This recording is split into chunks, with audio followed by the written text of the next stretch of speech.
Did you want to listen to a little bit of where Mr. Grumbine talks about how the government creates money? No, not to begin with, Howard. Okay, because all right, because only because I feel like there's this kind of a background framework that's evolving today in progressive politics, and I want to get that out on the table. Okay. Yeah. Because I have a great fear that that what's potentially a burgeoning revolution around the issue of progressive politics around money, in the person of Alexandria Ocasio-Cortez, the great member from New York, because she's become the progressive spokesperson with regard to a lot of this stuff. And Warren Mosler, the banker founder of modern monetary theory, okay, the guy who convinced all the post-Keynesian economists that what he knows about money is how the money system really works, and convinced them about all that other stuff, that he tweeted the other day that AOC is all in with modern monetary theory, okay, that she subscribes, to the. So when I hear that, when I think about that, and I think about all my life I've been a progressive and struggled to understand the monetary system and relate it to everything that's going on in the world around us and how important it is.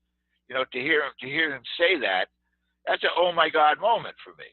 Because the thing about that is too, he can say that, but I went looking for videos and interviews and all that kind of stuff with AOC, and I couldn't find her talking about or mentioning MMT anywhere. Well, it's them saying, saying that. Okay, so let's go ahead, Howard. I'm sorry, go ahead. It's like MMT saying that she's saying these things about. Yeah.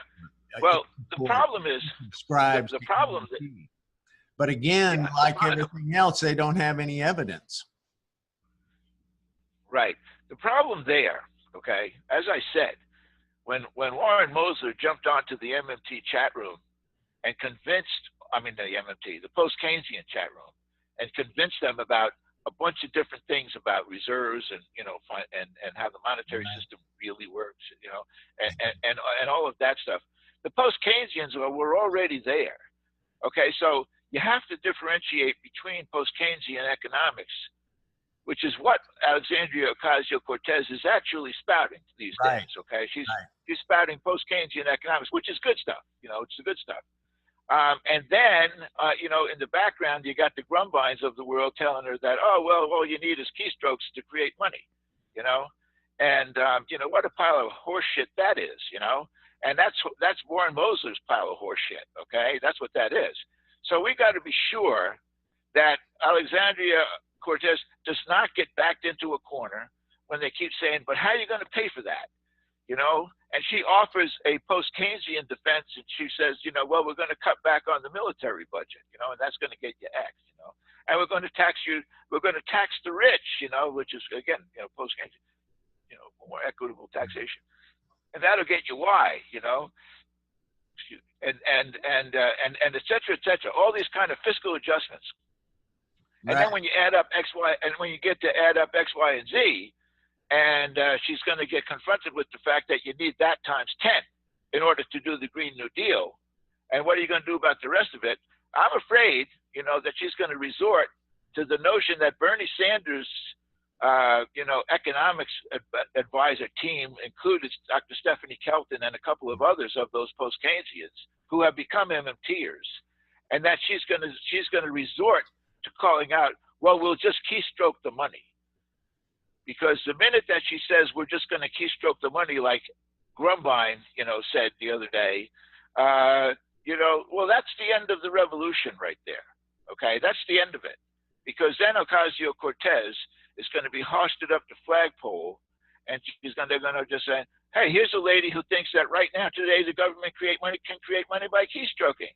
And it's one thing for Steve Grumbine to think that, and it's another thing for people like for people like me and yourself who have looked at the monetary system, from a historical perspective of Stephen Zarlenga back there, with his Lost Science of Money book, and realize that no, they can't do that. The fact of the matter is, the reality is that they can't do that. And the only time that the government has done that, been able to do that, was when they passed legislation that enabled them to do that. And that was back during the 1860s and during the Civil War, when a very learned lawyer and banker from New York, a former treasurer of the state of New York, who happened to be in the Congress at that time, a guy named Elbridge Spalding, went to Lincoln and said, you can issue the money. And at first Lincoln didn't believe him, but eventually he convinced him to introduce the legal tender statutes of the 1860s that enabled the government to actually issue the money. And they did it.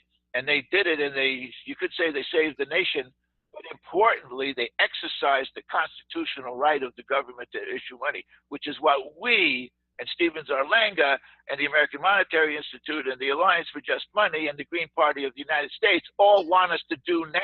As well and as that's what we're working on. As well as about 28 groups in the international monetary movement who also. Yeah, exactly. Exactly. So we got two things going here. We got one thing we need to save, which we need to try to put out to save Alexandria Ocasio-Cortez from uttering bullshit monetary postures that have no basis in science, in law, or in history, and saying that, well, the government just keystrokes money into existence, because it doesn't. And it's provable that it doesn't. Right. But for now, that's the first part of it.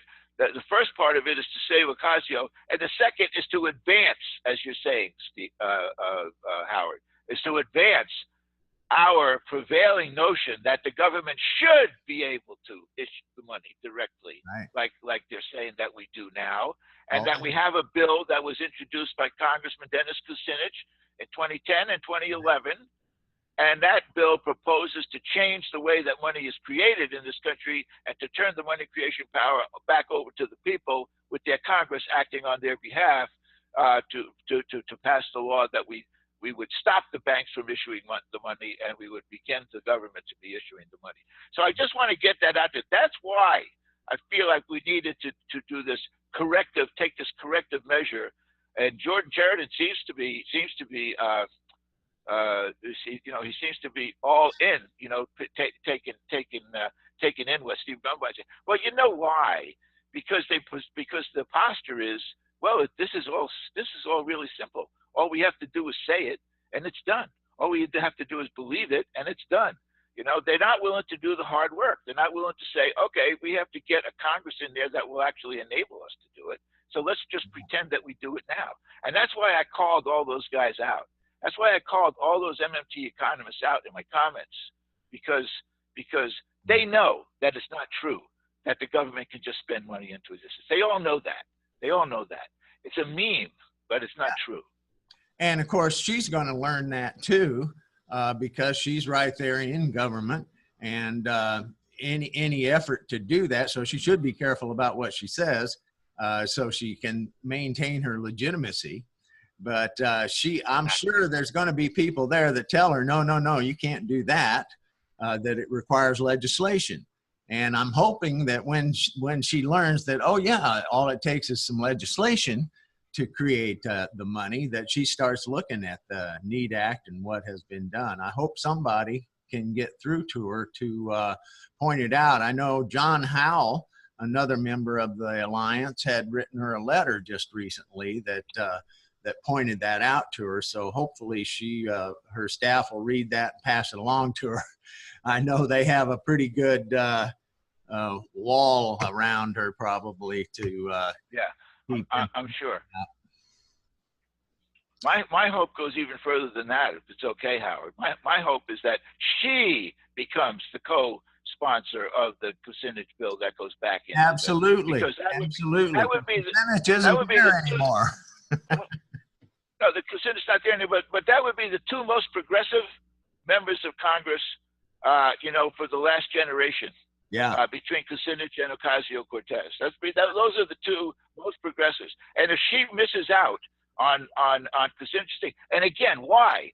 Because people that don't know anything about money, okay, like the host and his guest, who knows less than nothing about money, but who's able to have a huge audience because his message is so endearing and so warming. You know, we can have all of this stuff. We can have Medicare for all. Okay, so I want to say Medicare for all is not anything to do with MMT. Job guarantee is nothing to do with MMT. Okay, none of the stuff that they talk about that's actually in social policy has anything to do with MMT. MMT is about the monetary system, period. And so you got to stick with it as a monetary, action, as a monetary construct, and not having to do with the socioeconomic benefits of deficit spending.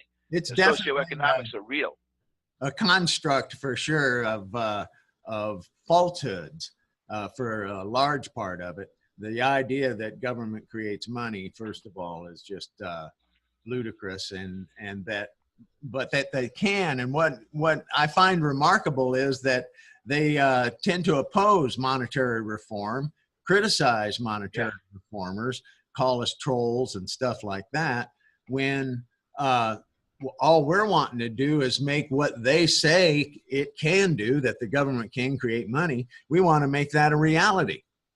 And why they would oppose us, who want to make what they're saying a reality, is very very weird. And yeah, well, it's not so weird when you think about where their money comes from, Howard. That's right. They come from the bankers, and so of course they want to protect their system at all costs. Right. Yeah. And we want to do away with their system. So it's pretty. That part's pretty straightforward. But what's not really so straightforward, buying a nice new microphone. Oh yeah, oh yeah, and they have obviously plenty of resources available to them, but not to I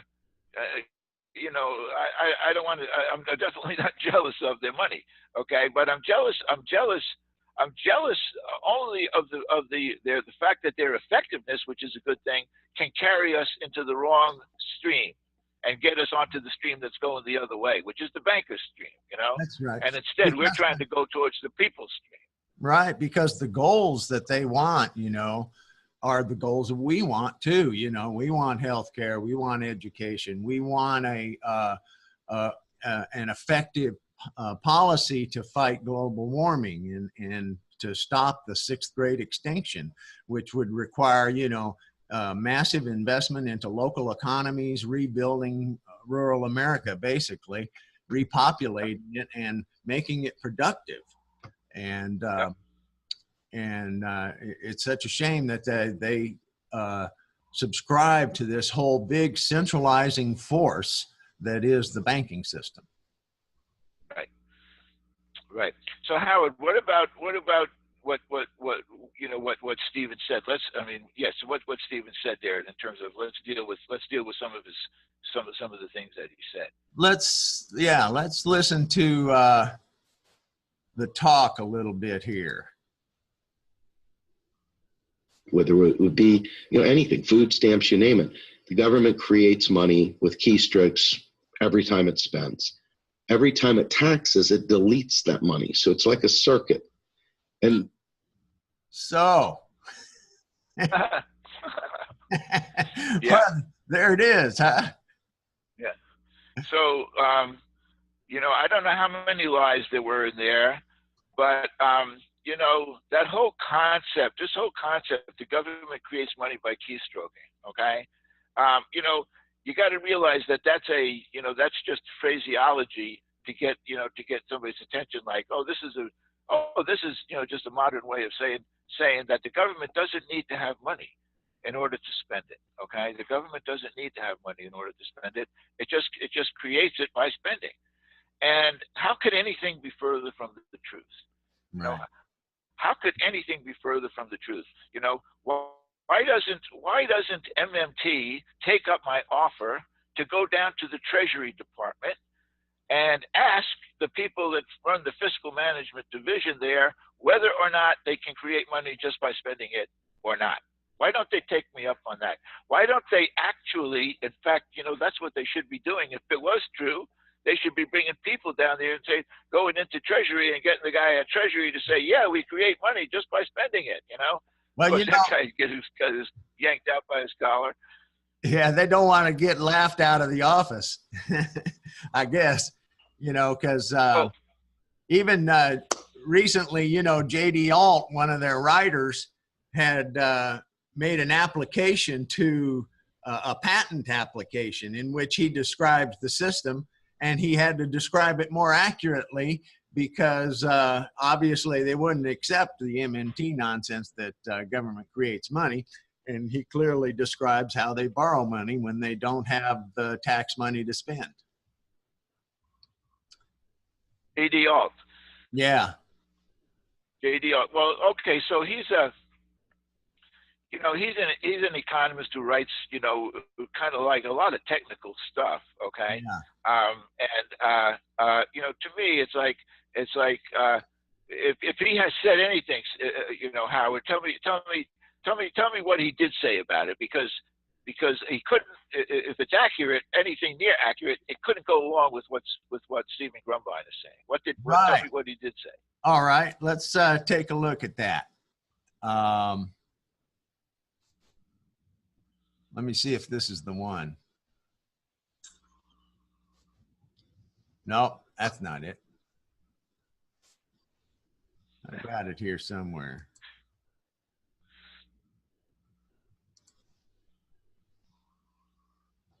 Ah, here it is.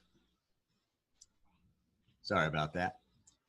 So he's talking about the system. He says, if required, government spending is greater than currency, which has been collected in taxes, in other words, money that they have, then the existing macroeconomic system requires that the government then issue treasury bond promissory notes. In other words, sell bonds to get the money. And then, of course, who buys that is people out there who, and especially if it's banks, they can create the money to buy those promissory notes, because that's where all the money comes from, right? The banks create the money. Yeah, I'm reading this. I'm just reading this, Howard, while you're saying that. So really, it's what it says is that I don't like the way that it's written, and I feel like it's still misleading in terms of MMT stuff. They use the word currency. Right. It says if required government spending is greater than currency, which has been collected in taxes, it should say money. Currency is money in the form of physical characteristics. It's either paper or it's coins. That's what really the currency is. Okay. Yeah. Okay. The rest of it is all electronic. So it's not currency. So I guess it's revenue. Okay? I guess it's electronic currency or something. But, no, it's not. It's not electronic currency. That would be a misnomer. It's not an electronic currency. But he says if the government spending is greater than the revenue collected in taxes, then it says the existing macro system requires the government to issue treasury bond promissory notes. Promissory notes doesn't work there. It doesn't fit there. That's a part of the MMT scheme to try to say that government borrowing is not like household borrowing. The bond is a debt. And the only there's no promissory note in the government issuing the debt. There is a promise to repay, but that's true with every debt. Okay, so it's the issue treasury bonds which are traded to the private financial markets in exchange for money held therein. Okay, again, which are basically notes that promise to pay plus interest, right?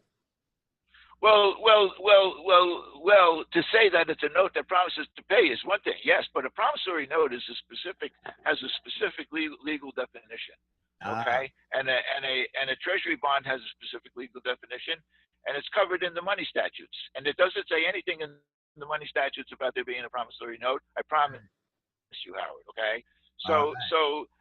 And again, this is this is what I call a bit of truth. And in fact, it's a huge bit of truth to the Stephen Grumbines of the world, because this is J.D. Alt saying this is how the system works. Right. And he's not saying anything about keystroking. He's saying that they have to issue bonds. Okay. And that one thing about the currency, I was just thinking, how many people pay their taxes in cash?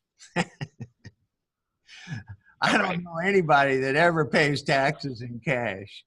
Or ever has, right? Or ever has, right? In other words, so where would the government have any currency? You know, it's going to be all electronic. Exactly. Yeah. The irony of it is that if I want to take this just one little tiny bit further, Howard, okay, because we get this opportunity here with regard to currency. Yeah. The MMT. Let me start at the basic MMT lie. Okay, and that use the word. It's the use of the word that, and the grammatical use of the word that. It says a government that issues its own currency, and then borrows in its own borrows only in its own currency, and its currency is free floating and exchange, etc. That government, instead of saying they can't go broke, okay, can't go broke. Just a second on that one. It says they can never go insolvent. Okay. So here's the thing about it. Currency, like I said, that's physical. That's physical money. Okay. That's what currency is. Physical money. So you say a government that issues its own currency. Well, the government doesn't issue Federal Reserve notes, which is most of the currency. Well, the bulk of the currency is Federal Reserve notes. The government doesn't issue those into circulation. The Federal Reserve banks and the member banks of the Federal Reserve System, both private entities, issue that money into circulation. So the government doesn't buy it from the currency. Yeah, the Treasury prints it, but they sell it for the cost of production. It's in the Treasury report right there.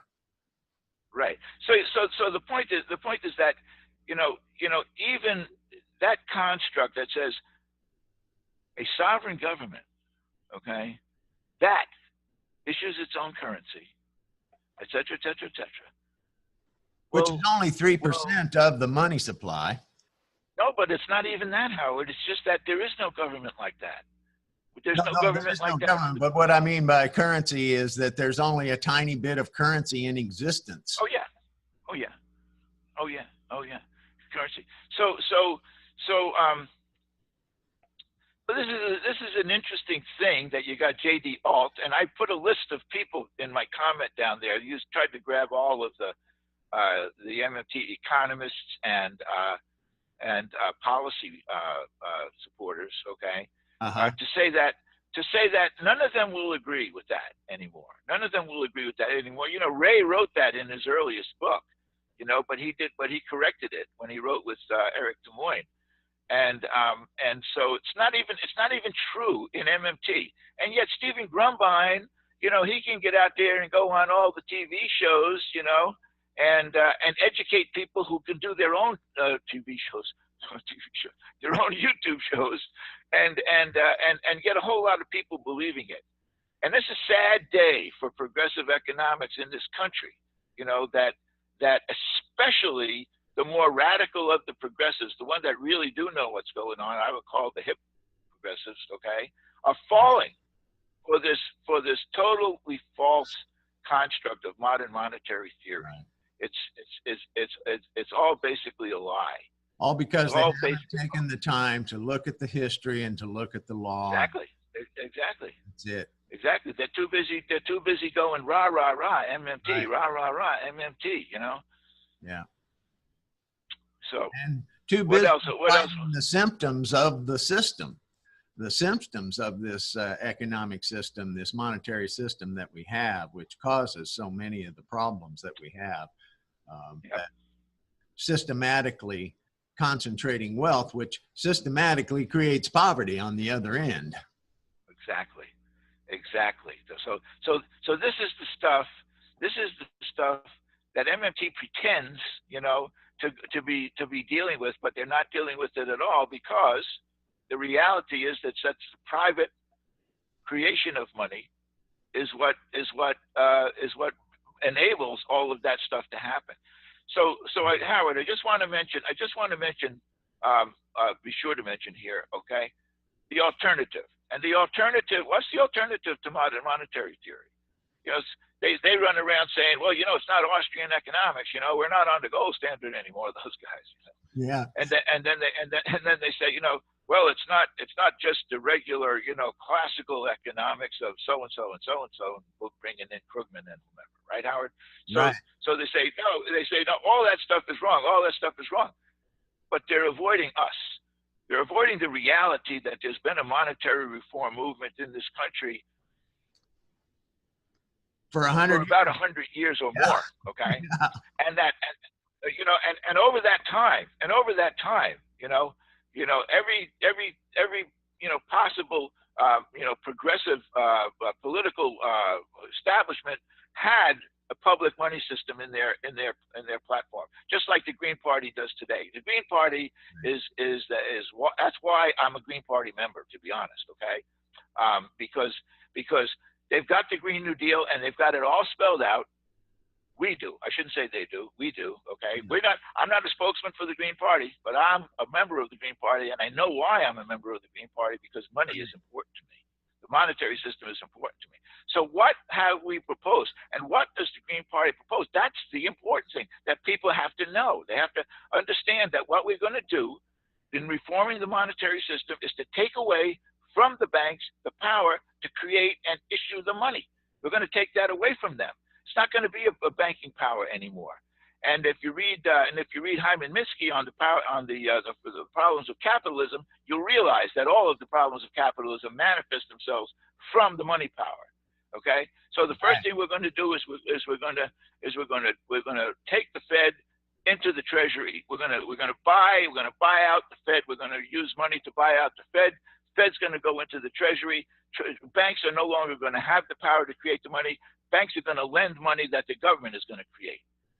And that's the second thing that's going to happen, is that there's going to be a monetary authority to determine the amount of money. So we're going to have mechanisms. You know, we're going to have to change everything around so that in the real world, when we need to have $1 trillion to accomplish the Green New Deal for this year, you know, and that will be on the number of $1 trillion of going forward of number of years, that there's a way for us to get the money without taxing it, okay, and without borrowing it, okay? We're going to be able to create it. That's what the sovereign money system is, okay? It's not something that says, well, we have a sovereign money system because the government issues the money, when it doesn't, okay? Either the banks create the money today or they don't, and they do. We know that. The Federal Reserve says it themselves. The Federal Reserve says the banks create the money. Okay, so we want to have an alternative to that, and that alternative is that the government gets empowered to create the money, like the Constitution provides, and it's all laid out in the Kucinich bill. This is really the shining star for the revolution that's coming, the monetary revolution that's coming. It's the Kucinich bill. It's already there. Been entered into the Congress. Anybody can look it up right now and see every provision in there. And that's what we should be talking about, not this MMT.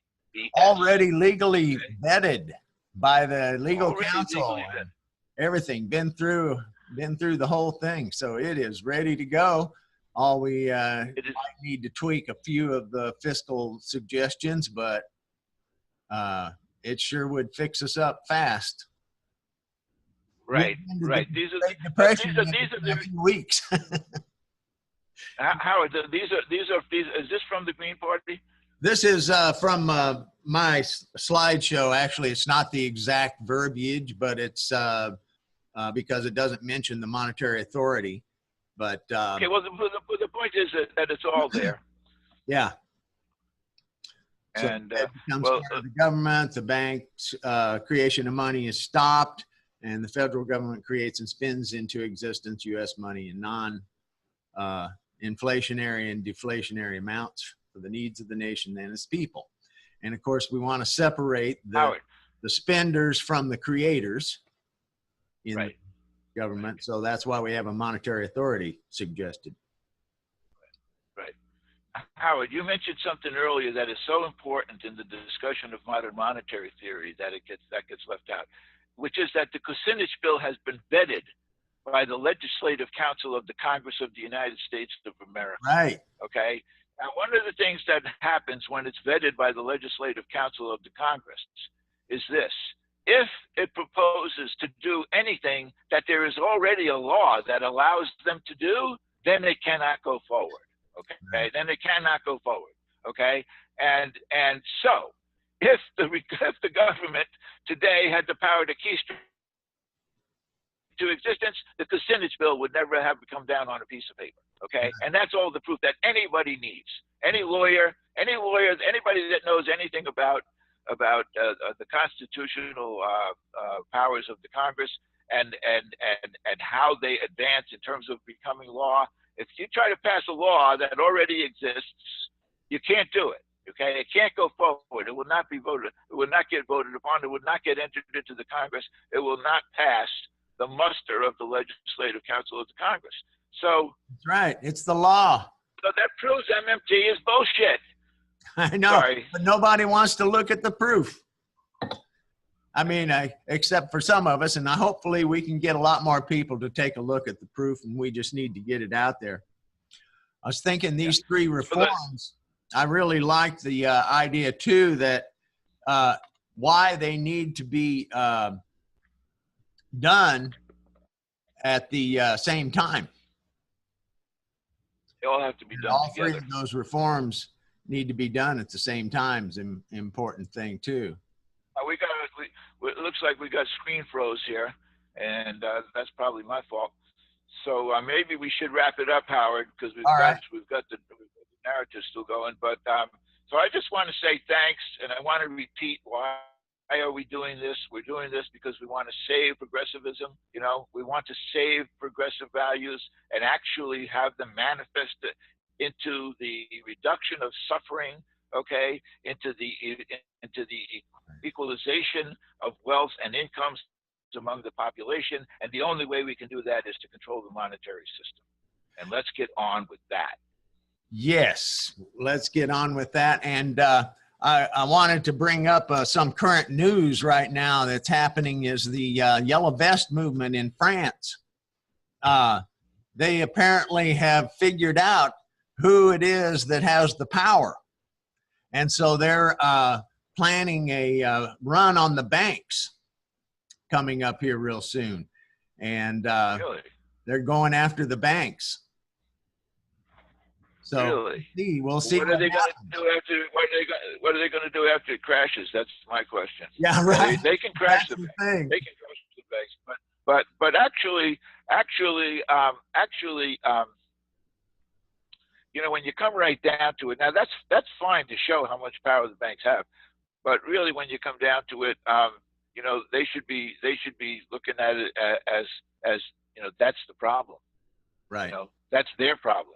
That's the reason why the equality and fraternity do not manifest themselves, because they never had the money. Right. None of those. As I was reading, it seemed like they understood that the banks are creating money as debt, and that needs to change.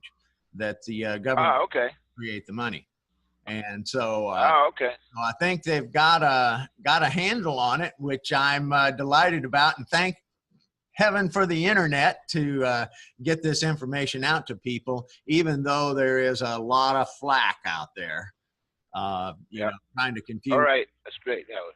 Absolutely. All right. Absolutely. Okay, thank you, Brother Howard. I appreciate getting together. And nice talking to you. Talk to you later. Bye-bye.